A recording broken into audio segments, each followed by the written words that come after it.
Quack Medicines, selling the snake oil. All right, guys, welcome back. G. Hurley here. So I'm doing a little bit of work in my office tonight, and I thought I would talk about Quack Medicines and present to you my Quack Medicine collection. If you're a bottle digger, a bottle collector, you've done some mudlarking, or you just enjoy antiquing, you probably know that Quack Medicines are any medicine that is fraudulent or ignorant of any medical science or accepted practices. These medicines could claim anything with no government regulation. They could claim to cure anything without any government testing to prove it. Many times these medicines also had harmful and addictive drugs in them as ingredients. Okay, so a pretty interesting topic here, guys, and I think you're going to enjoy my collection. All right, I am going to refer to some notes because I want to give you the best possible accurate information about these medicines. Okay, so let's get started. Let's talk about Dr. Miles Tonic. Okay, I got the full box, almost in perfect condition. Just has a little stain here. This medicine is over 100 years old. Okay, and I got the bottle unopened with the medicine still inside and the label almost in perfect condition. Okay, check out that artwork right there. It's pretty cool. So I looked all around online, couldn't find any example of this medicine in this good a condition. Okay, so I'm pretty sure this is pretty rare to have it almost perfect like this. Okay, so let's talk a little bit about good old Dr. Miles Tonic. Okay, it was said to cure nervous conditions such as exhaustion, sleeplessness, hysteria, neuralgia, which was nerve pain, fits, and something called St. Vitus dance. Don't know what that is. I know it's a really good Black Sabbath song, but don't know what St. Vitus dance is. If you know what that is, send me a comment. It sounds pretty creepy. Okay? The active ingredient in Dr. Miles Tonic was something called bromide. Now, bromide is some kind of drug sedative that we don't really use today, I don't think. Okay, and I also found out that there's some really nasty side effects to bromide. If you drink too much bromide, you could get something called chronic bromide intoxication. All right, and according to doctors at the time, bromide intoxication caused 10% of the admissions into psychiatric hospitals. So if you drink too much of this stuff, you could go crazy and you could get admitted into a psychiatric hospital with chronic bromide intoxication. All right, so I thought that was pretty interesting. Wanted to read something to you off the box that I thought was pretty cool. Listen to this. Dr. Miles Tonic contains no opium. That's good. No morphine, no heroin. No chlorohydrate, chloroform, cocaine, cannabis indica, we know what that is, or any similar habit-forming drugs. Okay, so I guess they figured out that if you put heroin or cocaine in a medicine, there might be some bad side effects. Okay, so all they had in this was bromide. Okay, and probably some other stuff. I couldn't figure out what else was, probably alcohol. But no heroin, but plenty of bromide. Good stuff, okay? Dr. Miles. Okay? I have this one called Sencona. Now, I looked all around the internet, searched this and researched it quite a bit and couldn't find any information on Sencona, okay? So if you know anything about Sencona, send me a comment. Okay, I couldn't find any information on it. So I'm going to read you the label. That's all I could really do here for this one. Okay, and the label is in great condition.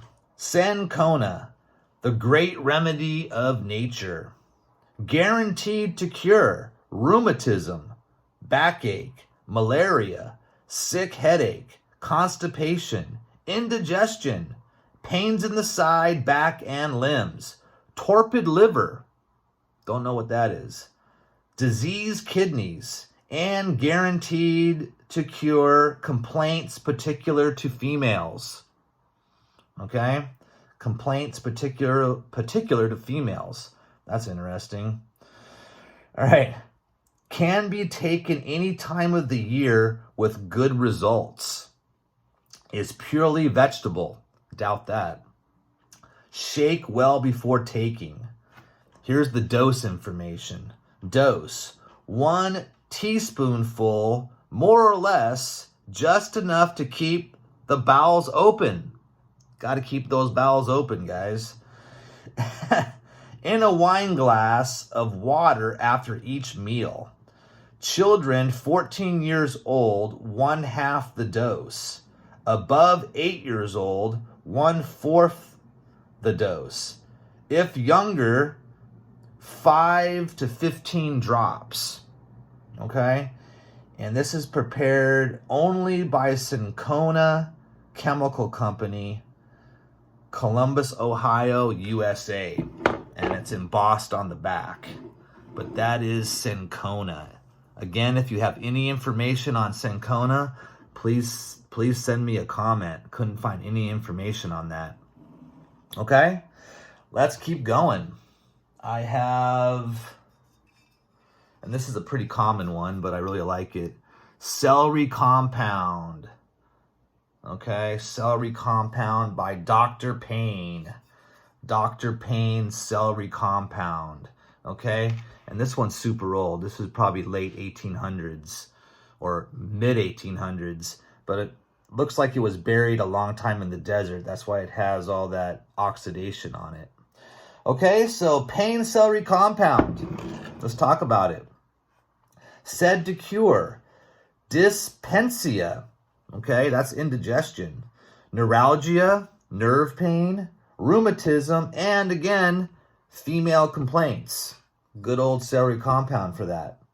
Okay, and some of the ingredients. It contained celery seed. That's good. It actually contained celery seed. And it's celery compound. Interesting.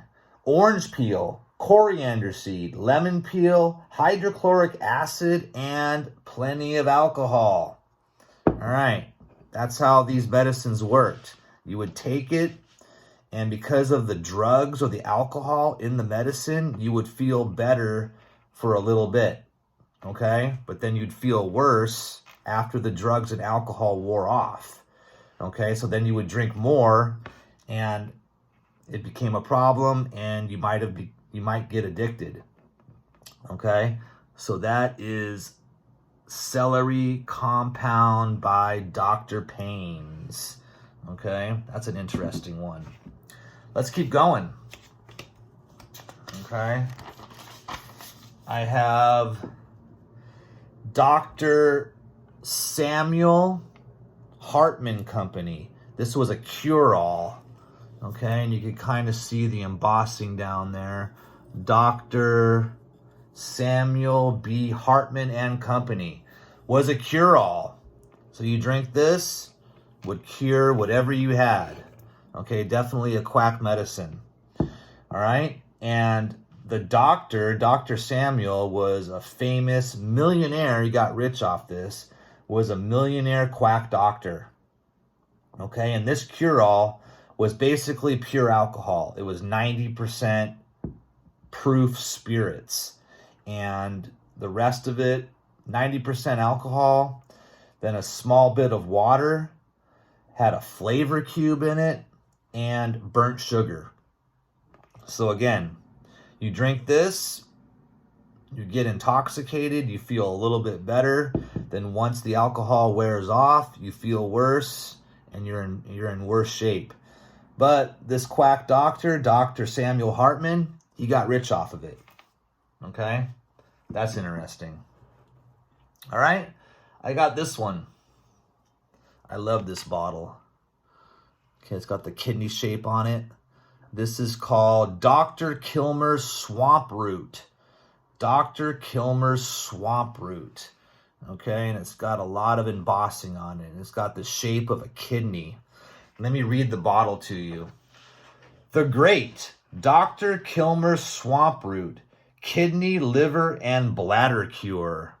Okay, so if you had kidney problems, bladder problems, liver problems, you got yourself some Dr. Kilmer's Swamp Root. Okay, so basically, it promoted the flow of urine to help the kidneys eliminate waste matter. Okay, probably didn't work, but that's what it claimed to do. Eliminate waste matter from your kidneys. All right, and some of the ingredients had 10% alcohol, golden seal root, oil of juniper, Venice turpentine. Don't know what that is. Doesn't sound too good.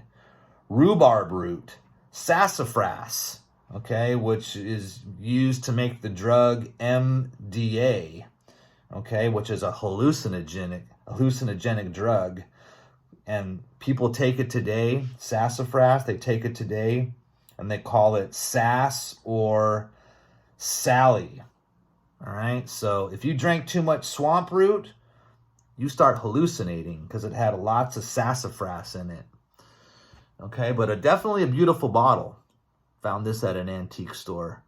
Okay, nice aqua color here, embossed on both sides, Dr. Kilmer's.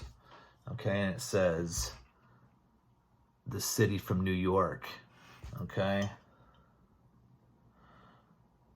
Binghamton, New York.